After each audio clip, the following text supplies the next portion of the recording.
Hi, good afternoon, everyone. Welcome to the Dream Unfinished YouTube show, our fourth episode.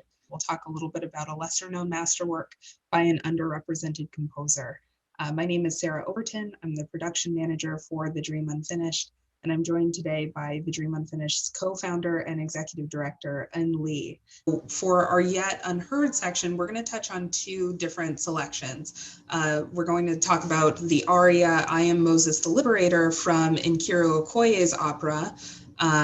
And then we're going to just kind of think a little bit about how this myth kind of grew, the storytelling grew, throughout the opera as well. I want to note too that there's 3 operas actually composed about Harriet Tubman's life, but we really wanted to highlight these important selections. So Nkeiru Okoye was a Nigerian-American composer who worked with strong. She's very much alive. Sorry. Is a Nigerian-American composer, and she works with strong inclination towards storytelling. She talks, anywhere from Brer Rabbit to Greek mythology to historical figures, past and present, Phyllis Wheatley to Trayvon Martin, and one of her best-known works is this opera, Harriet Tubman. And I know, and you had a little clip, I think, that you wanted to share from that opera as well. Yeah, let me go ahead and just get that queued up to exactly where we need it, and let me share that now. My apologies. Here we go. If you're tired, keep on going, and if you're scared, keep on going. If you're hungry, keep on going. If you want to taste freedom, keep on going. To freedom and the promised land, we shall be free, just like in the scriptures, free indeed. We shall be free, you will be free, free, free. I want to be free.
So, I mean, that was only 2 minutes of it even, but yeah, it's, I think wow is right.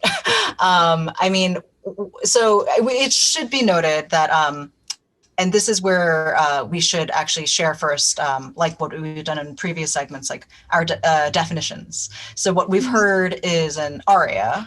And Sarah, how would you define in like the dictionary definition of how people see an aria versus like other parts of an opera that people may not be aware of?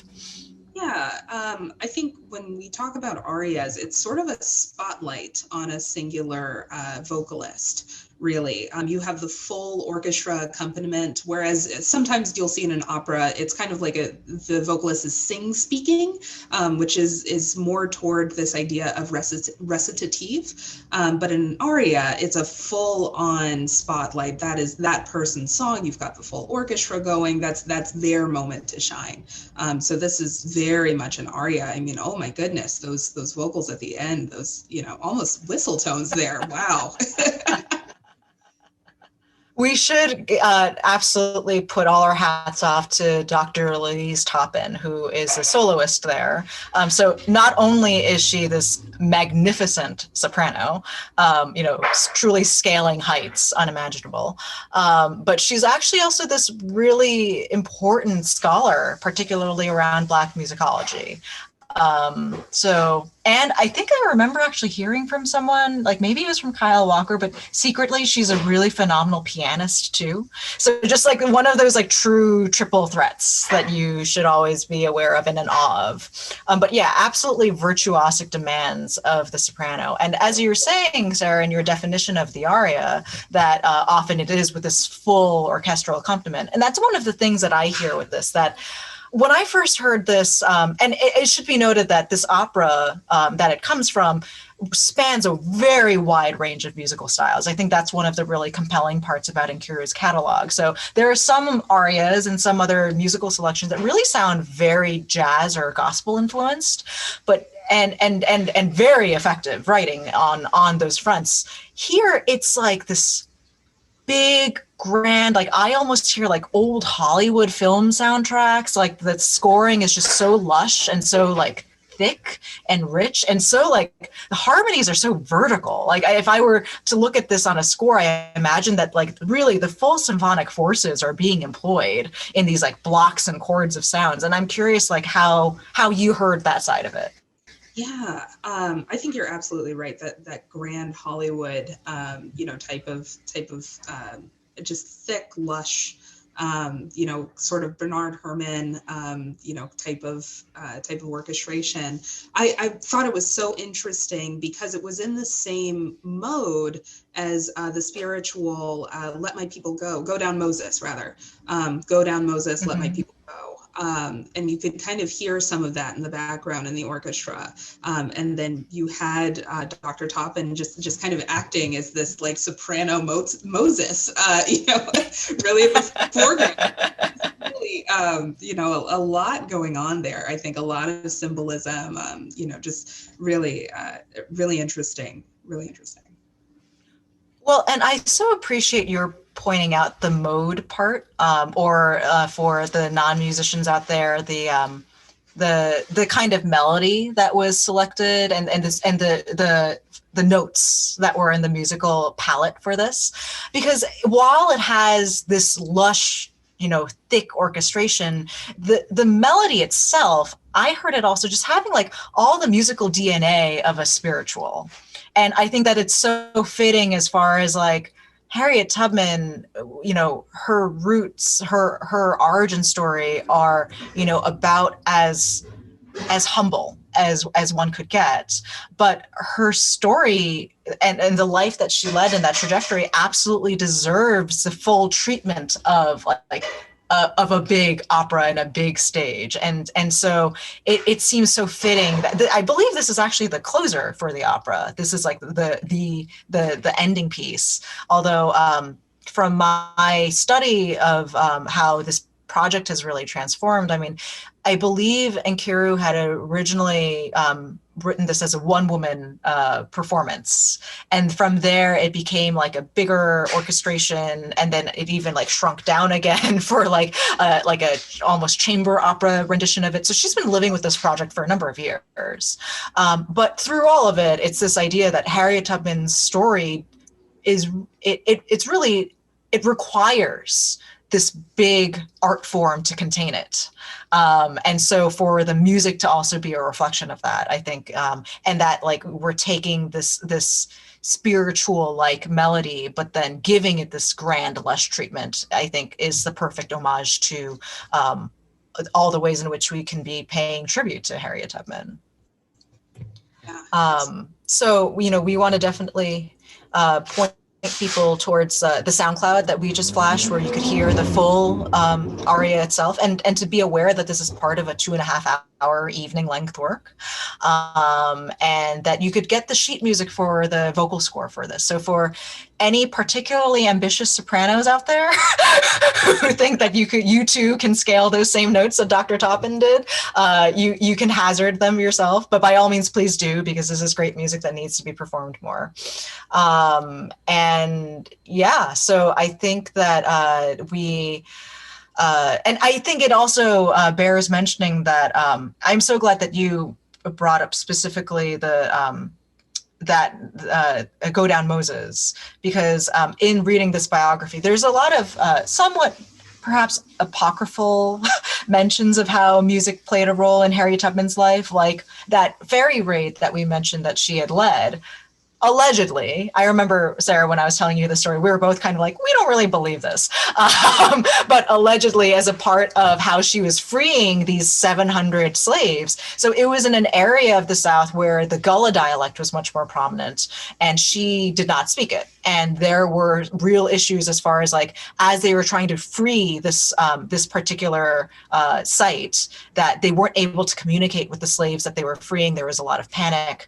And so the way the story goes, the way Harriet Tubman told the story was that she started singing some of these melodies and songs that were very popular during this era of abolition. And the slaves were actually singing it back to her. And that was a way where she was kind of able to settle everyone and bring some amount of order to the chaos that was ensuing.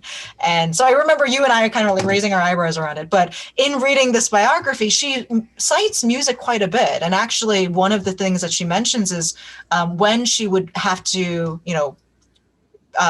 when she was working and working to rescue slaves, and she would have them hidden in some location, like deep in a grove or a forest or something like that. She would use musical signals as a way for them to know when the coast was clear or when they would actually be able to, come out and then go on to the next leg of their journey.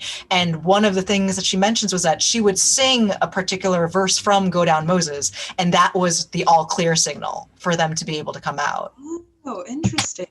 And what's so interesting about you saying that is, and I guess this is just expanding on the myth, that I heard that some of those things were bird calls, some of the things that you would, put together to cue people to move forward along the rail were bird calls. And that's what that soprano line really reminded me of right there at the end. All of those high pitched notes, all of those whistle tones reminded me a little bit of a bird call. So I think it's so interesting to just kind of have all of these elements thrown in there, or that you may perceive are thrown in there. Yeah. I mean, from everything I've read, Nkeiru has really been immersing herself in the story of Harriet Tubman. So for all we know, our conjectures are even a part of what she had in mind when she was composing this. And also maybe she just wanted to have this like showstopper at the end for a soprano, which, and any good opera composer would want to have put in place. So, yeah, so I think, what a piece, what a story. And just for folks to be aware that the myth, the legend of Harriet Tubman, she's full of surprises. So people should expect that we'll be revisiting other parts of her story that are lesser known in future episodes. But with that, I think this is the close of today's episode. I want to thank everybody for tuning in. Encourage people to come back next week as we just kind of continue exploring activism, instruments for change, and classical music. Be sure to like and subscribe if you haven't already, and comment and tell us kind of your thoughts on everything that we shared today. We read every single comment, and we would love to hear from you. But we'll hope to see you next week as we continue this journey together. So thank you all so much.